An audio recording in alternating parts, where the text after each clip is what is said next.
So this is the continuation of dosage compensation, that is Barr body.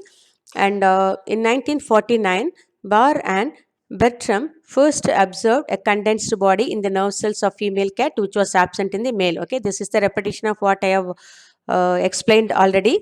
So this condensed body I told it is called sex chromatin by them, and later it was referred as Barr body. So in the XY chromosomal system, males have only one X chromosome, whereas females have two. And then this is how this dosage is differences is managed. Okay, balanced is it is because in females, okay, one chromosome, okay, one X chromosome is inactivated state. Okay, so by the inactivation of one of the X chromosomes in females, so that both males and females have only one functional X chromosome per cell. Okay, and Mary Lyon suggested that Barr bodies represented an inactive chromosome, which in females becomes tightly coiled into a heterochromatin, a condensed and visible form of chromatin, okay, which is called Lyon's hypothesis. As per this hypothesis, Lyon's hypothesis, Barr bodies represented an inactive chromosome which in females becomes tightly coiled. Okay, that chromosome X chromosome which is inactive, okay, that chromosome is tightly coiled, and it becomes heterochromatin. It is called heterochromatin. Okay, and it is a condensed form and visible also. The number of Barr bodies observed in cell was one less than the number of X chromosome. That is, in XO females, okay, they have no Barr body at all, because one X only is functional and the other one is non-functional. So it is already I said this Barr body can be calculated by, that is one less than the number of X chromosome. Okay, there are two X chromosomes are present in females. So in XO or X0 females, no Barr body at all. Okay, whereas in XXY males, they have one Barr body. Okay, this is about what as per this Mary Lyon hypothesis. Okay, we shall move on to the next one. This is about haplodiploidy in honeybees. Okay, haplodiploidy in honeybees in hymenopteran insects. Okay, such as honeybees, ants, and wasps. A mechanism of sex determination called haplodiploidy mechanism of sex determination is common. Okay, in hymenopteran insects such as honeybees, ants, and wasps, there is a mechanism of sex determination which is called haplodiploidy mechanism of sex determination. In this system, the sex of the offspring, it is determined by the number of sets of chromosomes it receives. Okay, the sex determination in offsprings, or the sex of the offspring, it is determined by the number of sets of chromosomes it receives. Fertilized eggs develop into females. Okay, fertilized eggs develop into females. That is in honeybees, queen or worker. Okay, queens and workers are females in bee colony. So the fertilized eggs, they develop into females. It may be either queen or worker bees. And unfertilized eggs, they develop into males or drones. Okay, by a method called parthenogenesis. Unfertilized egg develop into males by a process called parthenogenesis. So drones are developed from unfertilized eggs. Queen and worker bees are developed from fertilized eggs. It means that the males have half the number of chromosomes. That is haploid.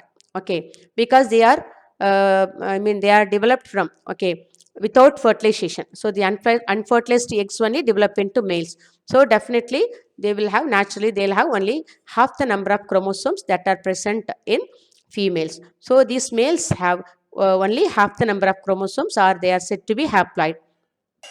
But females have double the number of chromosomes, they are diploid in condition. So males in honey, that is in honeybees, males are said to be haploid and females are said to be diploid. Hence the name haplodiploidy for this system of sex determination. That is why this system of sex determination is called haplodiploidy. Okay, and this is about haplodiploidy in honeybees.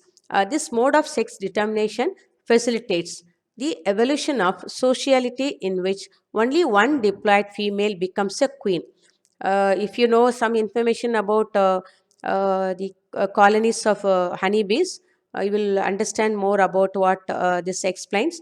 That is, And this mode of sex determination facilitates the evolution of sociality in which only one diploid female becomes a queen. We learnt already that all fertilized eggs develop into queen or worker bees. But here, only one, we know very well that in a colony, honeybee colony, only one queen will be there. Okay, one female that becomes a queen, and it lays the eggs for the colony.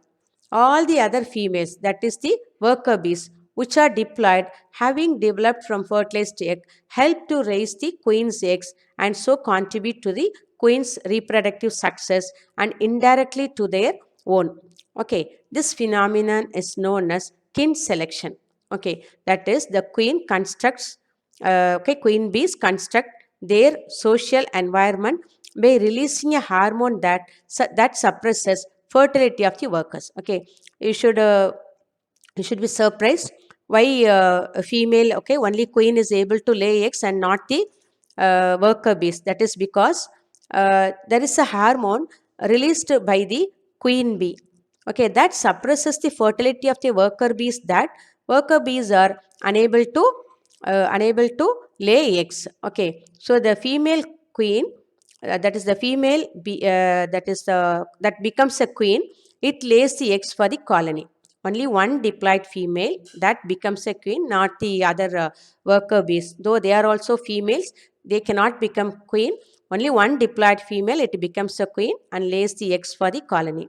All the other females which are diploid, having developed from fertilized egg, they just to do all sorts of work, that is to raise the queen's eggs and so contribute to the queen's reproductive success and indirectly to their own also. So this phenomenon is known as kin selection. The queen constructs their social environment by releasing a hormone that suppresses fertility of the workers. Okay, so this is all about haplodiploid in honeybees. Okay, so we shall move on to the next new topic. It talks about sex linkage. Okay, that is inheritance of, or it is also called that is sex linked characteristic. Okay, how these characteristic features are inherited, that we will discuss in the next class.